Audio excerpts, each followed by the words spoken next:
Lately, I have been watching Scout Quartermain since she returned to Port Charles. She is older now, a teenager navigating a incredibly complex family dynamic, often retreating into her painting to find some semblance of peace. But there is a specific dynamic that I couldn't stop thinking about. It is the way Drew Kane interacts with her. Drew has been spiraling in his own chaotic world, dealing with Willow, Nina, and the political machinations of his life. In response to his own loss of control, he has become increasingly overbearing with Scout. He hovers, he dictates, he tries to build a psychological wall around her, seemingly to protect her, but in reality, he is trying to isolate her from anyone who might turn her against him. Something about that moment, that suffocating dynamic between father and daughter, stayed with me. It doesn't seem accidental. Scout is incredibly observant. She sees the tension, she hears the whispered arguments, and she feels the weight of her father's secret. She is a teenager who is realizing that the adults in her life are deeply flawed, and she is trapped right in the middle of their crossfire. At first, it didn't seem important, just typical teenage angst paired with a strict parent. But the more I watch them, the more I realize that Scout is a ticking time bomb, quietly waiting for a way out of the invisible cage Drew has built around her. If we look ahead at the trajectory of this family, I can easily see a morning where the Quartermain mansion wakes up to absolute chaos. Imagine the scene. Scout's room is empty.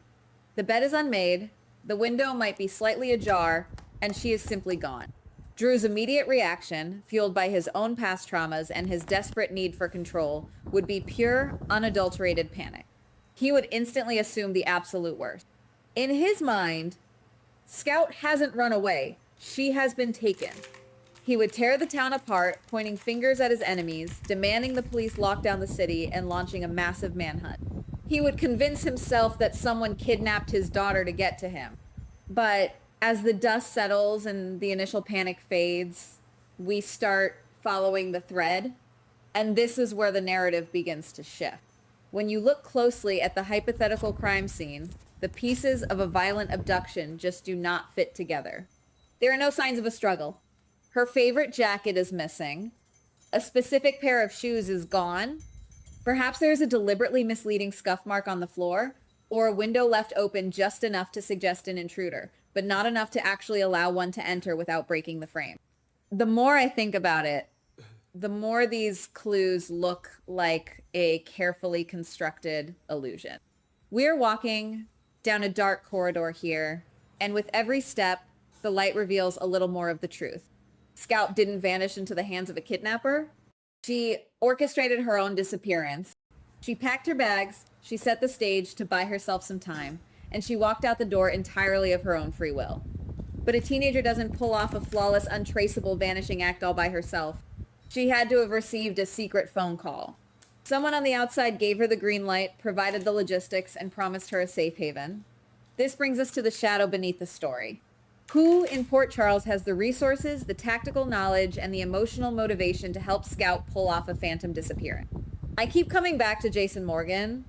Jason recently returned to Port Charles, and he is a profoundly changed man. His time in WSB captivity stripped away his old priorities. He has explicitly stated that he is stepping back from Sonny's mob organization to make his son, Danny, his absolute top priority. But Jason's protective instincts don't just stop at Danny. He looks at Scout and he sees Sam's daughter. Jason is arguably the most observant person in town. He has been quietly standing in the background, watching Drew slowly tighten his grip on Scout. He sees how Drew wants to control every narrative, keeping Scout in the dark about the family's true dysfunction. Jason understands what it is like to be trapped in a dangerous environment, and he recognizes that Scout is suffocating. There is an unseen emotional conflict here. Jason isn't acting out of malice toward Drew. He is acting out of a deep, unwavering loyalty to the children of the woman he loved. He sees Scout caught in a web she doesn't understand, and he knows that if she stays, Drew's toxic control will eventually break her spirit. So Jason steps into the shadows. He becomes the architect of her escape. He is the one who makes that secret phone call. He is the one who arranges the secure transport, the untraceable funds, and the safe house far away from the drama of Port Charles.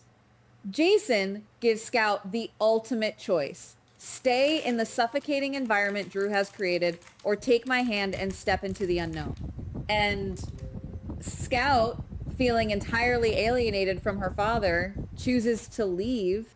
But I can't shake the feeling that there is an even deeper layer to this. Why would Jason go to such extreme length? Hiding a teenager from her biological father is a massive life-altering crime. Jason wouldn't do it just to give Scout a vacation from Drew's strict parenting. What if we're missing something monumental? Maybe, just maybe, Sam is still alive. It is a theory that completely rewrites the emotional landscape of Port Charles, but it's possible. We have seen characters return from the grave time and time again, but Sam's situation feels different. If Sam is alive, there has to be a terrifying, insurmountable reason why she hasn't come back. I keep wondering whether there is a lethal threat from her past, a ghost from her days as a grifter, or a dangerous enemy she crossed during her time with Jason that forced her to fake her own death. If the world knows Sam is alive, not only is she in grave danger, but Scout and Danny immediately become targets. Jason would be the only person capable of carrying the weight of a secret this heavy. He knows exactly where Sam is. He knows the agonizing pain she endures every single day being separated from her children. And as he watches Drew lose his grip on reality and Scout suffer the consequences, Jason makes a monumental decision. He isn't just helping Scout run away. He is sending her back to her mother. He is opening the door for a secret family reunion that has to happen in the absolute darkest of shadows. This is where the growing tension really begins to grip you. It isn't the loud, explosive tension of a shootout on the pier. It is the quiet, suffocating tension of a master plan unfolding right under everyone's noses. Because if Jason is willing to risk everything to reunite Scout with Sam, he absolutely will not leave Danny behind. The unease creeps in as we realize what Jason's next move has to be. He can't just have Danny disappear into the night like Scout. That would raise too many red flags and bring the full force of the WSB and the PCPD down on him. Instead, Jason plays the long game. We might see Jason casually suggest that Danny needs a change of scenery after all the recent trauma involving Rocco and Ross Cullum. He might propose a prestigious, highly secure boarding school overseas. It would sound like a perfectly logical, responsible parenting decision. But in reality, that boarding school is just a cover story. Jason is quietly, methodically moving Danny out of Port Charles to join Scout and Sam. Imagine the sheer emotional weight of that secret reunion. Scout and Danny finally standing in a room with the mother they thought they had lost forever. The tears, the desperate embraces, and the heavy realization that they can never, ever tell anyone where they are. They have to become ghosts to survive. And Jason is the silent guardian standing at the door, ensuring that the threat from Sam's past never finds them. Meanwhile, back in Port Charles, the walls are closing in on Drew Kane. The tension reaches a boiling point not through violence, but through a devastating psychological realization. As Drew relentlessly tracks the breadcrumbs of Scout's disappearance, the illusion of the kidnapping begins to shatter. He finds the evidence that Scout left willingly. And worse, he finds the undeniable tactical signature of Jason Morgan.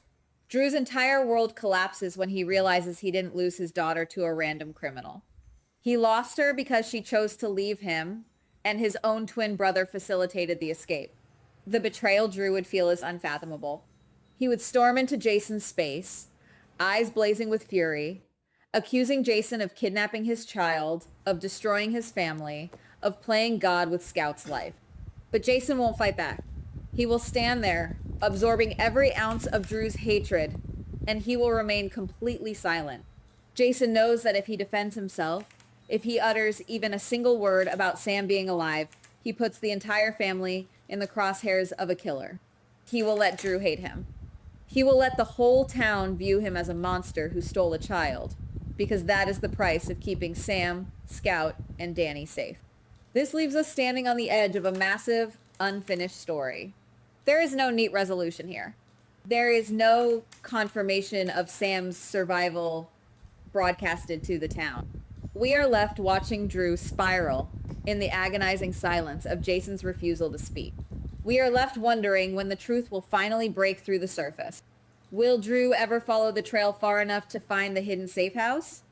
And if he does, what happens when he kicks down the door, ready to kill Jason, only to find himself staring directly into the eyes of Sam? Something feels deeply unfinished about this entire dynamic. Scout isn't just a victim of a family feud. She is the catalyst who is actively turning the key to unlock the biggest secret Port Charles has ever seen. The story is still unfolding. The shadows are still shifting, and we are just waiting to see who steps into the light first. Goodbye. Please like, subscribe, and comment on the GH Spoilers Daily channel.